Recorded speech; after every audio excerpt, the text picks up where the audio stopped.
2 থেকে 3 মিনিটের একটি ছোট গল্প শুনে যাবেন, আশা করি ভালো লাগবে। একটি ছেলে খুবই সাদাসিধা ছিল। সে একটি দোকানে চাকরি করত। ছেলেটির বেতন ছিল মাত্র 5,000 টাকা। ছেলেটির দোকানের সামনে দিয়ে প্রতিদিন একটি মেয়ে স্কুলে যেত।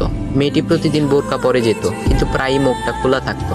একদিন হঠাৎ করে ছেলেটির নজর পড়লো মেয়েটির দিকে। এভাবে বেশ কয়েকদিন যাবার পর মেয়েটি বুঝতে পারলো ছেলেটি তাকে লক্ষ্য করে। মেয়েটিও বাঁকা চোখে ছেলেটির দিকে তাকাতে শুরু করলো।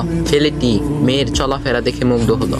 আফসোস করতে লাগলো, ইস, যদি আমিও আজ পড়াশোনা করতে পারতাম, তাহলে সাহস করে মেয়েটির সাথে কথা বলতে পারতাম। মেয়েটি বুঝতে পারলো ছেলেটি তাকে ভীষণ পছন্দ করে। তাই একদিন মেয়েটি ছেলেটির দোকানের পাশে দাঁড়িয়ে রইল। তখন ছেলেটি দুপুরের খাবার খাওয়ার জন্য দোকানের বাইরে আসে। সে চায়ের দোকানে গিয়ে 5 টাকার একটি রুটি খেয়ে পানি পান করে আসতে লাগলো। তখন মেয়েটি তার কাছে গেল। তুমি ভাত খেলে না? রুটি দিয়ে পেট ভরবে? তখন ছেলেটি মেয়েটিকে দেখে অবাক হয়ে গেল। তখন ছেলেটি বলল, আমি ভাত খেলে আমার মা, বাবা আর ছোট বোনকে কি খাওয়াবো? মেয়েটি শিক্ষিত, তাই অল্পতেই বুঝে গেল। সে হাত ধরে বলতে লাগলো, তাহলে তুমি যে আমাকে পছন্দ করো, আমাকে কি খাওয়াবে? তখন ছেলেটি বলল, আমি তো তোমাকে আপন করে পাওয়ার জন্য দেখি না, কারণ সে যোগ্যতা আমার নেই। তবে এটা সত্যি যে তোমাকে দেখলে আমার খুব ভালো লাগে, তাই দেখি।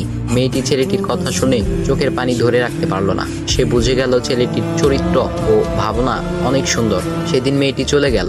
বাসায় গিয়ে রাত্রিবেলা মেয়েটি অসুস্থ হয়ে পড়লো। পরে তাকে ডাক্তারের কাছে নিয়ে আসা হলো।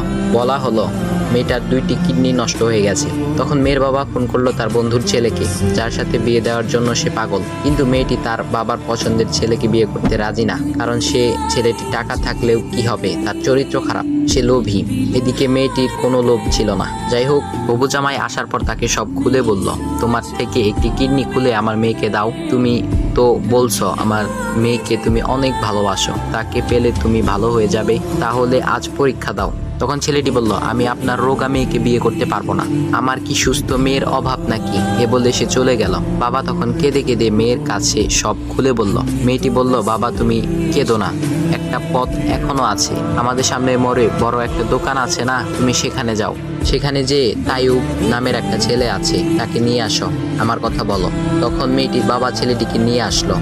মেয়েটিকে দেখে ছেলেটির চোখ ভিজে পানি পড়তে লাগলো, কারণ মেয়ের বাবা তাকে সব খুলে বলেছে। তখন ছেলেটি মেয়েটিকে বলল, তুমি আমাকে একটা কিডনি দিবে? ছেলেটি বলল, কিডনি দেবার জন্যই আমি এসেছি। মেয়েটি তাকে বলল, তুমি কি চাও?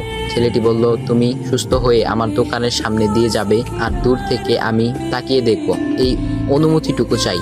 কথা শুনে মেয়েটিও ও তার বাবা তাদের চোখের পানি ধরে রাখতে পারলো না। অবশেষে মেয়েটি বিছানা থেকে উঠে ছেলেটির 2 পা জড়িয়ে ধরে বলল, এ জীবনে তোমার